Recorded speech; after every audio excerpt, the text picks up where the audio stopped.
Estudo da Torá. Livro de Yohanan. Capítulo 16. A verdade nos liberta. Mas nem sempre é bom ouvir a verdade, pois, sendo ainda carne, sonhamos pela carne, planejamos por ela e, assim sendo, tudo que a precede morre, pois passageiro é. E sem fundamento pois é mortal. Durante os 3 anos que se seguiram, os talmidins deixaram todos os seus afazeres de lado. Família, negócios, amigos e muitas vezes até eles mesmos. Para que assim, seguindo aquele jovem Galileu, construíssem um novo império. Bem sabiam do seu poder. Bem conheciam as suas ações, mas para eles era como se uma densa neblina os separasse do seu verdadeiro objetivo, do verdadeiro objetivo de sua vinda à Terra. E agora, ao ouvir tais palavras, como que lhes cortavam os corações. Não podiam entender, aliás, não queriam entender, que depois de ter apostado tudo o que eram e tinham nesta vida carne, agora o seu amado Rabi estava meio a que se despedir dos seus companheiros. Parecia estar alertando-os de que brevemente seria morto, mas não conseguiam entender aquela história de ir ao Pai e fazer moradas, sobre ser a videira e aquele que nele estiver produziria frutos. Tudo parecia muito confuso, pois, pelo que entendiam, parecia que seu mestre os deixaria brevemente. Mas tal realidade seria tão absurda que empenhavam-se em não entender aquelas pesadas palavras. Porém, nosso mestre os admoesta para que não ficassem tristes e nem desanimados por aquelas verdades que ele agora os pregava. Sim, tinham deixado tudo por ele. Mas não era o fim, pois alguns deles seriam de fato ainda perseguidos dentro das sinagogas, expulsos e alguns até mortos.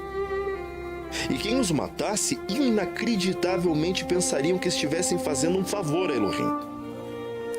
Mas não seria nada pessoal contra eles. Porém, pelo fato de não conhecerem Elohim como eles mesmos conheceram nesses 3 anos de aprendizado, ele agora os alerta para que quando acontecesse de fato, não fossem pegos de surpresa, pois bem lembrariam de suas palavras. Ele mesmo não tinha dito nada antes daquele dia, pois não estariam preparados para ouvir tamanhas verdades. Agora, depois de ouvir que brevemente iria Yeshua retornar para sua divina morada, estavam tristes, pois não poderiam ir com ele. Não compreendiam e o temor lhes ressecava os ossos. Afinal, quem seria por eles dali por diante? Ora, o mestre se preocupa com o bem-estar daqueles que o seguem, e de modo algum os deixaria sozinho. Porém, era necessário que ele voltasse para cumprir a sua missão, para que todo aquele que nele crê vivesse para sempre. Indo ele ao Pai, enviaria para eles o Consolador, e esta seria a sua missão: mostrar e convencer a todo mundo de seus maus caminhos, e convencê-los do pecado e da justiça e também do juízo. Que por não crerem no Filho de Elohim estariam desligados da vida e sabedoria, ou seja, estariam em pecado e portanto estariam mortos e condenados. Pois assim funciona a justiça.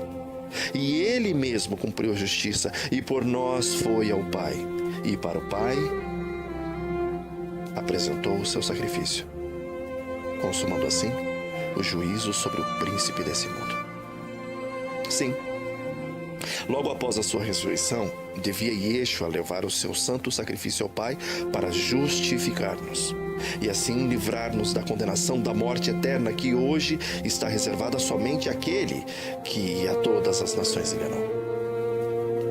Aqui aprendemos que o Ruach Emet, ou o Espírito da Verdade, nos é concedido para que nos ensine que nos dirija e faça por nós aquilo que nós não temos a autorização para fazer.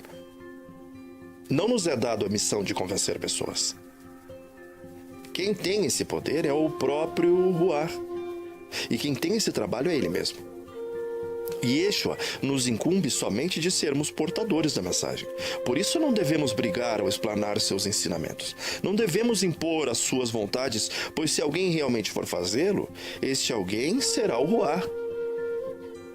Ora, muito ainda tinha que ensinar aos seus comandados, porém, se com tais afirmações já recaiu sobre eles tamanha tristeza, significava que ainda não estavam preparados para outros ensinos. Não ainda, mas brevemente estariam. E estariam preparados para a maior missão de suas vidas. E este dia seria quando o Ruach da Emet viesse, pois ele mesmo os guiaria na Emet.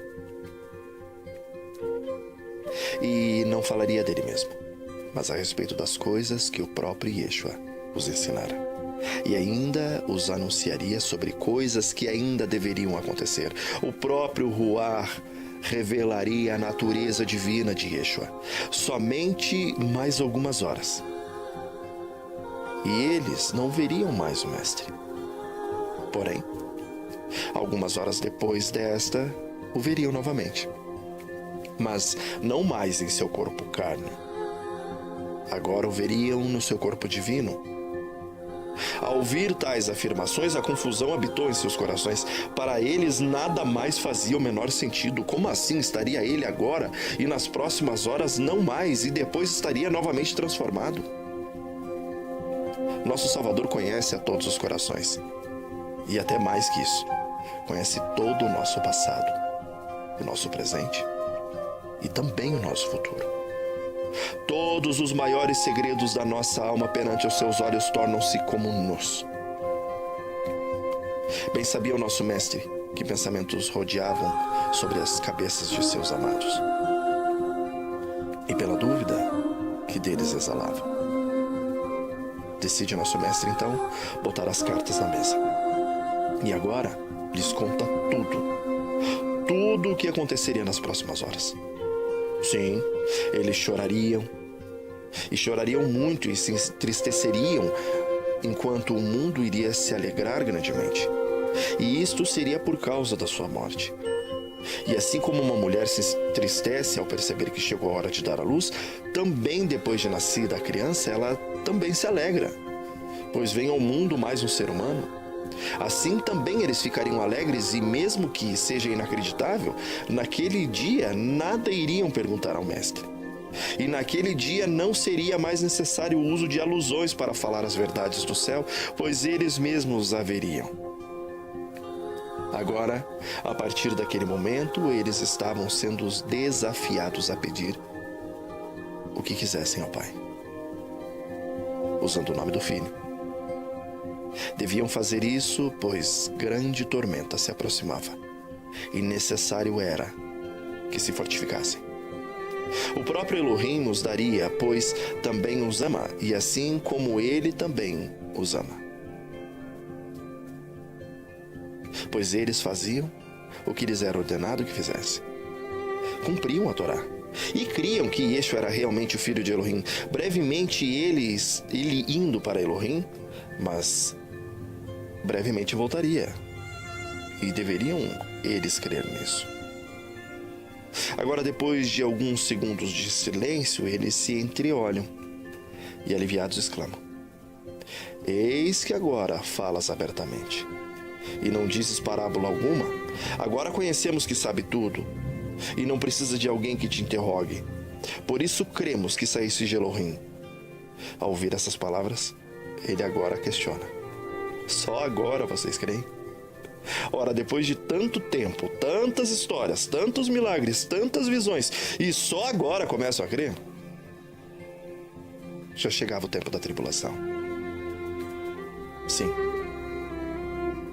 Eles seriam espalhados pela Yehudá naquela mesma noite. Ele mesmo ficaria sozinho, se bem que sozinho em companhia do próprio Elohim. estava lhes alertando sobre esses acontecimentos para que não se preocupassem com ele e nele descansassem. Eles com certeza passariam por maus momentos, assim como ele passou, porém, a parte mais difícil ele já o tivera feito: vencer ao mundo. E por isso, deveriam estar sempre confiantes.